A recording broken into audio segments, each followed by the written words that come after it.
Okay, in the last video we had discussed about how to write the molecular formula of compounds, and now we are ready to discuss about how to write chemical equations.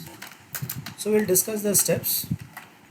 Step 1 is write the reactants on the left hand side and products on the right hand side with arrow pointing from reactants to products.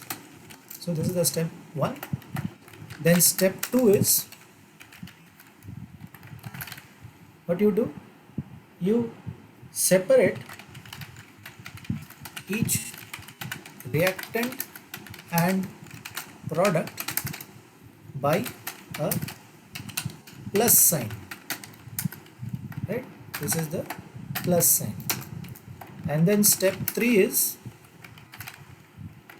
in place of each reactant and product, write the chemical molecular formula of that compound, right? So there are many more steps, but first we'll try to understand these three in details with the help of an example. We know that hydrogen and oxygen gives water. So we are going to convert this reaction into a chemical equation. So what is the first step? The first step is we separate the reactants and products. What are the reactants? Hydrogen and water. Sorry, hydrogen and oxygen. These are the reactants, and the product is water. So this has to be separated by what? This has to be separated by an arrow that is pointing from the reactants towards the products. Then what we are going to do?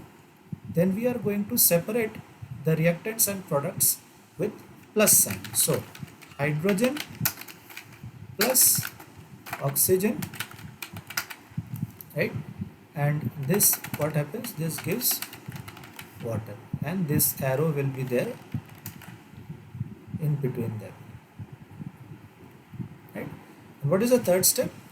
And third step is, in the place of each reactant and product, you write their molecular formula. So molecule of hydrogen has formula H2, since it is a diatomic gas,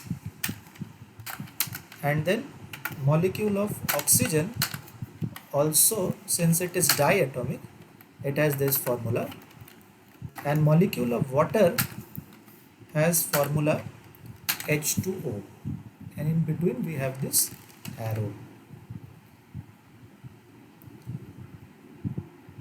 right?